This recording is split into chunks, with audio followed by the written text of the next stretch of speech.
지금 이 순간 여러분 앞에 있는 사람이 갑자기 큰 소리로 화를 낸다면 여러분은 어떤 얼굴을 하시겠습니까? 그 말이 도무지 납득되지 않아도, 그가 먼저 잘못했음이 분명해도, 왜 저러는지조차 알 수 없어도 우리는 그 감정의 폭풍 앞에서 얼어붙거나 같이 소리를 높이거나 혹은 속에서만 타들어갑니다. 하지만 여러분이 그저 참기만 하면 상대는 점점 더 무례해집니다. 여러분이 피하면 피할수록 그들은 더 자주, 더 쉽게 여러분의 경계를 넘어올 것입니다. 이 방송을 듣는 지금, 어쩌면 여러분은 가족이나 직장 동료 혹은 오랜 지인에게 이유 없이 퍼부어지는 화에 고통받고 있는지도 모릅니다. 오늘 이야기의 핵심은 그런 상황에서 가장 우아하고 가장 어른스럽게, 그러면서도 강단 있게 상대의 태도를 바꿀 수 있는 세 가지 방법입니다. 부드럽지만 단호하게 화로 시작한 대화를 침착함과 품위로 이끄는 기술을 오늘 여러분께 꼭 전해드리려 합니다. 사연 하나로 이야기를 시작해 보겠습니다. 경기도 남양주에 사는 오은정님은 작년 봄 같은 사무실에 배치된 한 남자 동료 때문에 큰 스트레스를 겪었습니다. 그 동료는 회의 때마다 작은 의견 차이에도 얼굴을 붉히며 목소리를 높였습니다. 서로 다른 의견을 말하는 것뿐인데 그는 말끝마다 왜 말을 그렇게 하냐? 내가 지금 잘못됐다는 거냐? 당신이 다 알아서 해라 하며 짜증을 냈다고 합니다. 처음엔 오은정님도 그 사람 성격이 급한가 보다, 나한테 문제가 있었나 하며 자신을 돌아봤습니다. 그러나 점점 그의 화는 사소한 일에도 무차별적으로 퍼졌고 다른 동료들 앞에서도 그녀에게 큰 소리로 화를 내는 일이 잦아졌습니다. 자신의 의견과 다르다는 이유로 회의 도중 서류를 책상에 던지거나 말을 끊고 비꼬는 말투를 썼다고 합니다. 그런 상황에서 오은정님은 그동안 배워온 대화법과 감정조절법을 떠올렸습니다. 그녀가 선택한 첫 번째 방법은 침착한 거울처럼 대하기였습니다. 그 남성이 화를 낼 때 절대 같은 감정으로 반응하지 않고 오히려 차분한 목소리로 되물었습니다. 그 말씀이 무슨 의미인지 다시 설명해 주시겠어요? 혹은 그렇게까지 화내실 일이 아니었던 것 같은데요. 제가 뭘 놓친 건지 알고 싶어서요. 그 말 한마디에 상대는 당황하듯 잠시 말을 멈추곤 했습니다.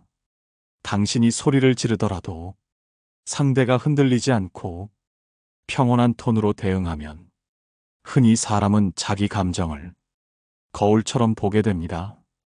오은정님은 이후에도 그와의 모든 대화에서 자신의 감정을 들키지 않으면서 그가 던진 말보다 한 템포 늦게 또박또박 반응했습니다. 그녀는 말합니다. 처음엔 제 안에서 화산처럼 솟구치는 분노를 참는 게 힘들었어요. 하지만 그걸 한두 번 넘기고 나니 상대의 화에 휘둘리지 않는 제가 생기더라고요. 그녀는 어느 날 그 남성이 소리를 지르자 조용히 서류를 덮고 이렇게 말했습니다. 잠시 생각을 정리하고 오시는 게 좋을 것 같아요. 대화는 서로 감정을 정리한 후에 이어가는 게 맞지 않겠어요? 그 말은 전쟁을 멈추게 한 평화 협상 같았습니다. 이후 그 남성은 이전처럼 무작정 소리를 지르지 못했고, 적어도 오은정님 앞에서는 신중하게 말하려는 태도를 보였습니다. 감정을 조절하지 못하고 다짜고짜 화를 내는 사람에게 가장 무서운 존재는 흔들리지 않는 사람입니다. 그들은 자신이 당연히 흔들 수 있다고 믿은 상대가 고요한 호수처럼 움직이지 않으면 스스로 자기 감정을 들여다보게 됩니다. 공자께서는 화는 나의 말과 행동을 어지럽힌다. 화를 낼 때 한 말은 반드시 후회하게 된다라고 하셨습니다. 그 말처럼 우리가 화를 화로 맞받아치면 모두가 후회만 남습니다. 하지만 침착함은 상대를 비추는 거울이 됩니다. 이제 우리는 두 번째 방법을 알아보겠습니다. 이번에는 상대가 계속해서 화를 내는 상황에서 여러분이 어떻게 대화를 끌고 가야 할지를 보다 구체적인 예시로 함께 살펴보겠습니다. 회사든 가족이든 누군가가 감정을 주체하지 못한 채 다짜고짜 화를 낼 때 우리는 그 순간을 어떻게 견뎌야 할지 막막해지곤 합니다. 그 순간 우리 안에서 두 가지 충동이 튀어나옵니다. 하나는 피하고 싶은 마음입니다. 그냥 대충 넘기자, 맞서봤자 나만 피곤하지라는 회피. 또 하나는 반격하고 싶은 마음입니다. 왜 나한테만 그래? 너야말로 똑바로 해라는 맞대응. 하지만 이 두 가지 모두 장기적으로 봤을 때 우리를 보호해주지 못합니다. 오히려 이 사람은 내가 화를 내도 별일 없겠구나. 내 감정을 받아줄 사람이다라는 잘못된 확신을 가지게 되죠. 서울 송파구에 사는 김지연님은 남편과의 관계에서 이런 문제를 오랫동안 겪었다고 합니다. 결혼 초반, 남편은 감정 기복이 심해 일이 조금만 어그러져도 버럭 소리를 지르고 문을 쾅 닫고 나가버리기 일쑤였다고 합니다. 처음엔 김지연 님도 남편이 직장에서 스트레스를 많이 받아서 그렇겠지. 나라도 맞춰줘야 하지 않을까 하며 최대한 맞춰줬습니다. 하지만 이상하게도 남편의 화내는 횟수는 줄지 않고 오히려 더 늘어만 갔습니다. 가전제품 고장이 나도, 아이들이 조금 시끄러워도, 퇴근 후 반찬이 마음에 안 들어도 다짜고짜 화부터 냈다고 합니다. 결국 김지연님은 혼자 자주 우는 날이 많아졌고, 이 사람이 날 사랑하기는 하나? 나는 왜 이렇게 매번 작아져야 하지? 하는 생각에 마음이 무너졌습니다. 그러다 우연히 한 상담 방송을 보게 되었고, 그 방송에서 들은 한 가지 문장이 그녀의 인생을 바꿨습니다. 화를 내는 사람과 대화하려면 절대 감정을 같이 올리지 마라. 그 대신 감정 명료화로 대응하라. 그녀는 그 말을 기억하며 다음에 남편이 또 화를 낼 때 이렇게 말했습니다. 지금 많이 힘드신 것 같아요. 그런데 제가 어떤 행동 때문에 기분이 상하신 건지 정확히 알려주시면 좋겠어요. 화를 내시면 제가 위축돼서 대화가 어려워지니까요. 그 순간 남편은 멈칫했고, 예전 같으면 너는 왜 항상 그딴 식이냐며 소리를 질렀겠지만 이상하게도 더는 큰 소리를 내지 못했다고 합니다. 김지연님은 이후 남편이 화를 낼 때마다 화의 이유를 구체적으로 물었습니다. 지금 말씀하신 부분에서 제가 어떤 점을 고쳤으면 좋겠다고 느끼신 거예요?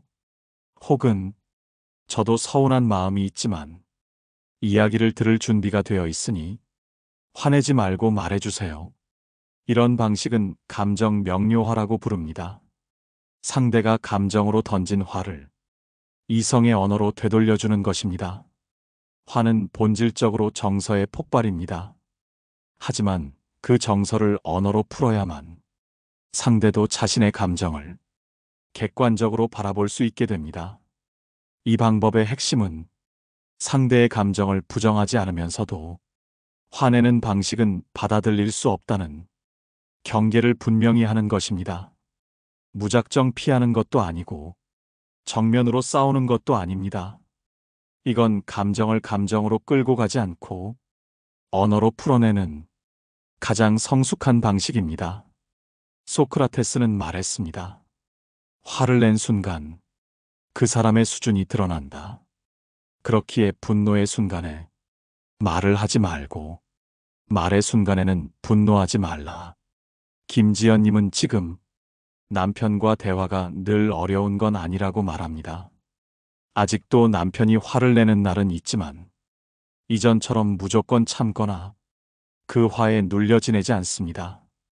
오히려 상대가 자신의 감정을 풀기 위해 단어를 찾아야만 진짜 대화가 시작된다는 것을 알게 되었다고 합니다. 감정 명료화는 상대의 화를 제압하는 기술이 아니라 상대를 대화의 자리로 끌어오는 기술입니다. 여러분 주변에도 소리를 먼저 높이고 이유 없이 짜증을 내는 사람이 있다면 그의 감정을 차분하게 명료한 언어로 유도해 보세요. 여러분이 그 화를 그대로 반사하거나 피하지 않고 가만히 정리해주면 상대는 어느 순간 그 울림에 고요해질지도 모릅니다. 다음으로 세 번째 방법은 화를 일삼는 사람과의 거리 조절입니다. 이제 관계의 경계를 어떻게 그려야 할지 깊이 있게 들어가 보겠습니다. 어떤 사람들은 화를 감정 조절의 수단이 아니라 관계 장악의 도구로 사용합니다. 소리 지르는 습관이 일시적인 감정 폭발이 아니라 습관이 되어버린 경우 그 사람은 자신이 분노를 통해 관계를 지배하고 있다는 사실조차 자각하지 못한 채 살아갑니다. 이번에는 그런 사람과의 거리를 지혜롭게 조절한 한 여성의 이야기를 전해드리려 합니다. 부산에서 혼자 살고 계신 60대 여성 최명숙님은 결혼 후 30년 가까이 남편의 다혈질과 큰 소리 앞에서 항상 조심스럽게 살아오셨습니다. 남편은 무엇이든 자신의 뜻대로 되지 않으면 바로 화를 냈습니다. 설거지 순서가 다르다는 이유로, 말투가 마음에 안 든다는 이유로, 아침 인사가 짧았다는 이유로 늘 짜증과 분노를 표출했다고 합니다. 최명숙님은 처음엔 남자들이 다 그런 거겠지, 참아야 가정이 유지되지 하며 자신의 감정을 눌렀습니다. 하지만 나이가 들수록 그녀는 자꾸만 기운이 빠지고 무기력해졌습니다. 어느 날 병원에서 우울성 신체 증상이라는 진단을 받고 그녀는 처음으로 나는 왜 이 사람에게 늘 이렇게 눌려 살아야 하나 하는 생각을 하게 됐습니다. 그녀는 오랜 시간 상담을 통해 한 가지 중요한 문장을 가슴에 새기게 됩니다. 거리를 두는 것은 이기적인 게 아니라 자신을 보호하는 것이다. 이후 그녀는 남편이 다짜고짜 화를 내기 시작하면 이렇게 대응하기 시작했습니다. 당신이 지금 그 톤으로 이야기하신다면 나는 대화를 하지 않겠습니다. 화가 가라앉은 후에 이야기해 주세요. 지금은 들을 준비가 안 되어 있어요. 그리고 정말로 방에서 조용히 문을 닫고 나와 혼자 산책을 하거나 차 한 잔을 마셨다고 합니다. 처음엔 남편이 그깟 말 한마디에 왜 그렇게 예민하냐? 말도 못하냐며 오히려 더 화를 냈지만 그녀는 끝까지 화가 아닌 말로 다시 얘기해달라는 태도를 지켰습니다. 그녀는 더 이상 남편의 감정을 떠맡지 않았고 그 감정이 폭력처럼 다가오면 한 발 물러섰습니다.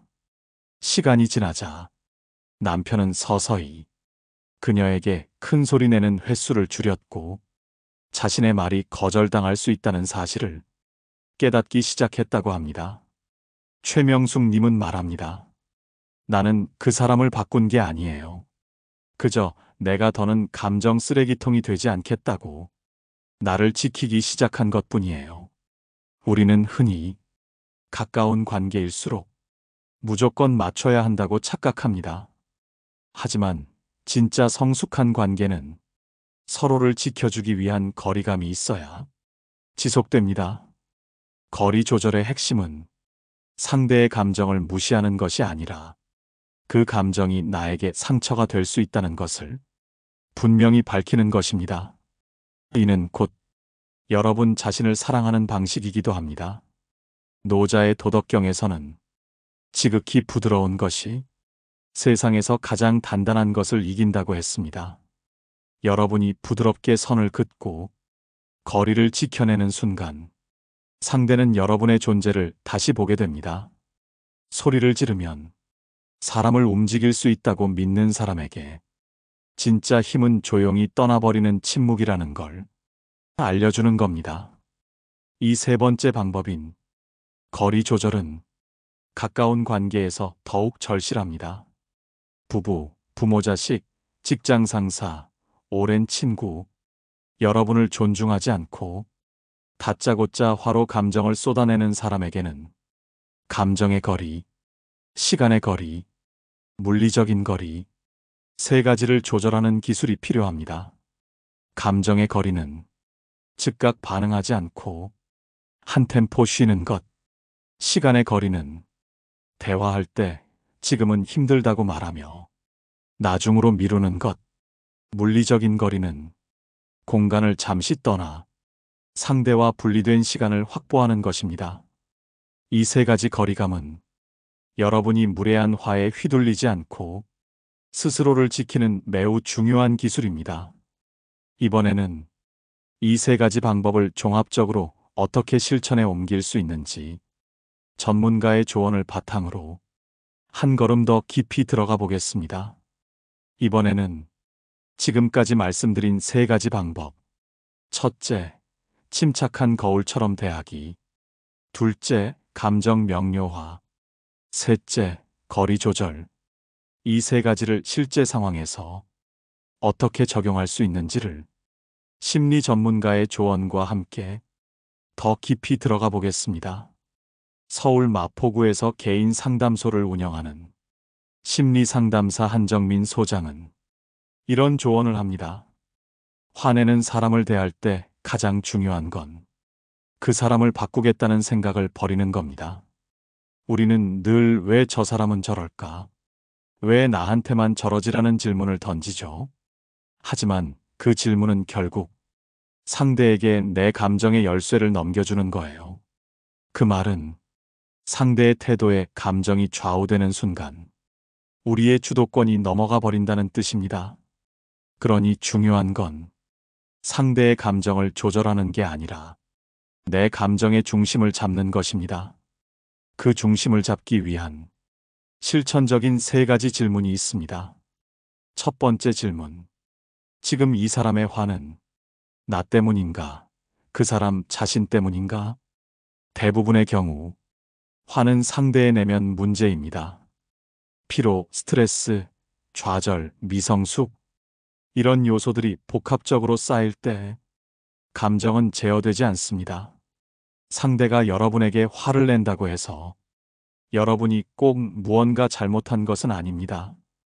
그 질문을 스스로에게 던지면 여러분은 책임을 떠맡지 않고 감정적 거리두기를 할 수 있습니다. 두 번째 질문. 내가 지금 이 화에 대응하지 않으면 정말 무너질까? 이 질문은 내 감정의 반응을 지연시키는데 큰 도움이 됩니다. 즉각적인 반응은 늘 후회를 남깁니다. 침묵은 오히려 힘이 됩니다. 반응하지 않으면 상대는 자신의 감정을 들여다보게 되고 그 감정의 불편함은 결국 그들 자신에게 돌아갑니다. 세 번째 질문. 이 대화를 계속해야 할 이유가 있는가? 여러분, 모든 감정에는 대응할 필요가 없습니다. 지금 대화가 비난과 분노의 루프 속에 있다면 그건 더 이상 대화가 아니라 감정의 쓰레기 투척입니다. 그럴 때는 단호하게 대화를 멈추는 것도 하나의 성숙한 대응입니다.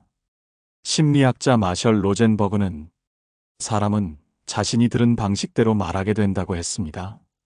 여러분이 듣는 방식이 평온하고 단단하다면 상대도 언젠가는 그 진동에 맞춰 말하게 됩니다. 또한 모든 화는 지켜봐주는 사람이 없으면 점차 힘을 잃습니다. 화를 퍼붓는 사람은 자기 말을 받아줄 청중을 필요로 합니다. 하지만 여러분이 청중이 되지 않기로 결정하면 그 화는 메아리도 없이 사라지게 됩니다. 현명한 대응은 모욕을 피하는 법이 아니라 그 모욕 앞에서도 내 얼굴을 잃지 않는 법입니다. 우리가 어른스럽게 반응할수록 그들은 아이처럼 보이기 시작합니다. 그게 바로 침착함이 가진 힘입니다. 우아하게 경계를 지키는 법. 이건 태도이자 자기 존중의 실천입니다.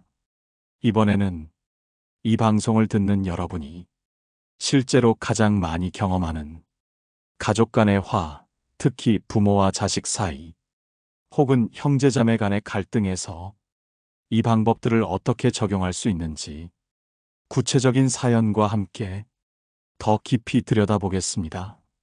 부부의 말 한마디, 형제자매의 무심한 한숨, 자식의 짜증 섞인 대답, 부모의 무시 섞인 충고.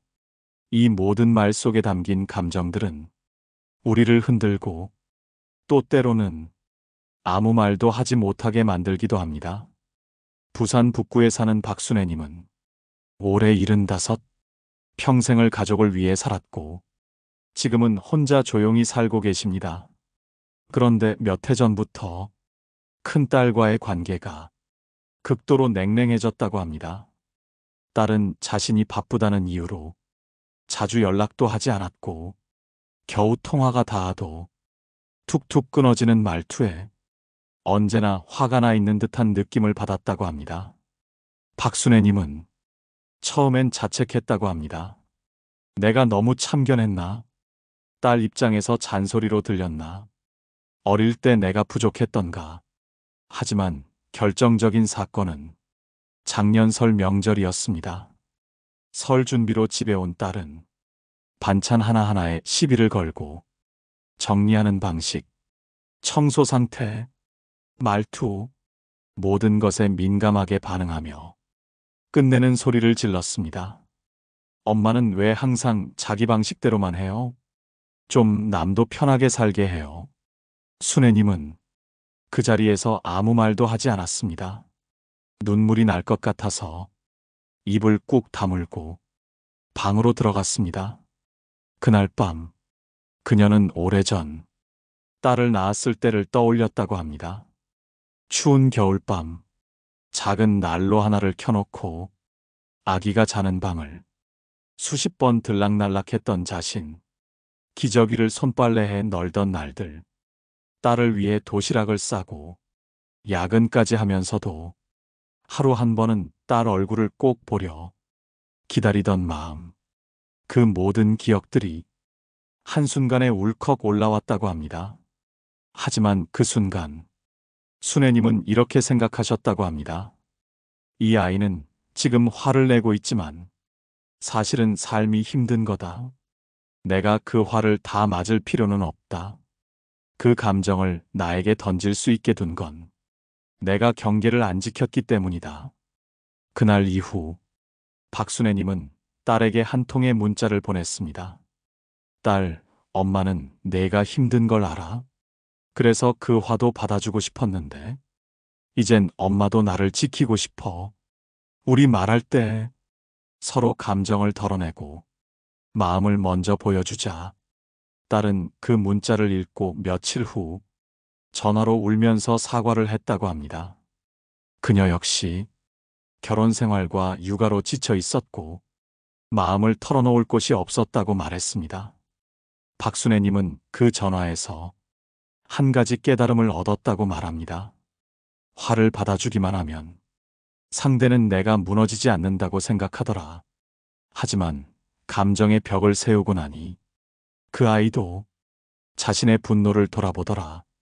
가족이라는 이름 아래 우리는 너무 많은 것을 참아왔습니다.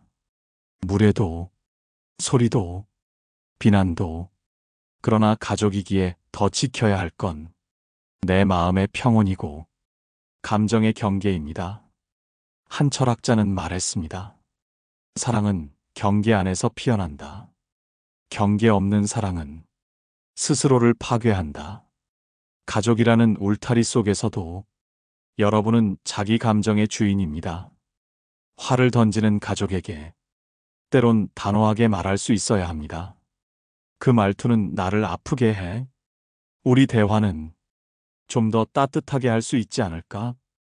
혹은 지금 네가 나에게 쏟는 이 감정은 내 고통이지, 내 잘못이 아니야.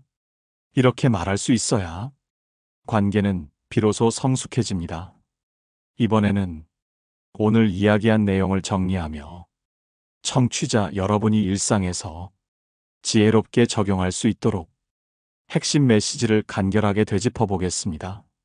그리고 이 방송을 마무리하면서 여러분께 꼭 드리고 싶은 말씀을 마지막으로 전하겠습니다. 다짜고짜 화를 내는 사람 앞에서 우리가 해야 할 일은 결코 맞받아치는 것도 묵묵히 참는 것도 아닙니다. 첫 번째, 침착한 거울처럼 대하십시오. 상대가 화를 낼 때 여러분이 같이 흔들리지 않고 차분히 반응하면 상대는 자신의 감정을 비춰보게 됩니다. 그 거울 같은 침묵과 고요는 분노보다 훨씬 더 강력한 힘이 됩니다. 두 번째, 감정을 명료화하십시오. 지금 어떤 감정이신가요? 그 말은 무슨 뜻인가요? 제가 어떻게 하면 좋겠습니까? 이렇게 되물으며 상대의 감정을 말로 정리하게 유도하면 그들은 더 이상 화를 무기로 사용하지 못하게 됩니다. 세 번째, 거리 조절을 실천하십시오. 그 자리에서 잠시 벗어나는 것, 그 사람의 화에 즉각 반응하지 않는 것, 그게 바로 여러분이 지켜야 할 감정의 울타리입니다. 누구의 화도 여러분의 마음을 상하게 할 권리는 없습니다. 우리는 모두 스스로를 지킬 권리를 갖고 있습니다. 그리고 그것은 내가 사랑하는 사람에게조차 분명하게 선을 그을 수 있을 때 비로소 진정한 자기 사랑이 됩니다. 한 고전에는 대화를 이어갈 수 없을 때는 그 자리를 떠나는 것이 가장 위대한 말이다라고 했습니다. 무례한 감정의 소나기 속에서 말로 싸우지 않고 가만히 자리를 지키며 또 때론 단호히 물러서며 여러분 자신을 보호하시길 바랍니다. 청취자 여러분, 화라는 건 언제나 우리 삶의 어딘가에 있습니다. 가족 사이에도, 친구 사이에도, 직장에서도, 심지어는 스스로에게도. 그러니 오늘 말씀드린 이 세 가지 방법은 누구나 꼭 익혀야 할 감정의 기술이며 인격의 실천입니다. 오늘 이 방송을 통해 여러분 마음이 조금 더 단단해지고 다른 사람의 화에 이제는 덜 흔들리는 여러분이 되셨길 바랍니다. 마지막으로 청취자 여러분께 한 가지 부탁드리고 싶습니다. 혹시 여러분 주변에도 다짜고짜 화를 내는 사람 때문에 상처받은 분이 있다면 오늘 이 이야기를 그분께도 들려주세요. 그리고 여러분의 경험과 생각을 댓글로 나눠주세요. 이 방송이 누군가에게는 큰 위로가 될 수도 있으니까요. 또 이 방송이 마음에 드셨다면 좋아요와 구독으로 함께 해주시길 바랍니다. 우리는 앞으로도 삶 속에서 부딪히는 수많은 감정들, 그 속에서도 지혜롭고 따뜻하게 살아가는 방법을 함께 찾아갈 것입니다. 오늘도 귀한 시간 함께 해주셔서 진심으로 고맙습니다. 여러분의 마음이 어느 자리에서든 평온하길 바라며 다시 만날 날을 기약하겠습니다. 지금까지 감정의 중심을 지키는 시간 함께 해주셔서 고맙습니다. 깨달음의 광장이었습니다.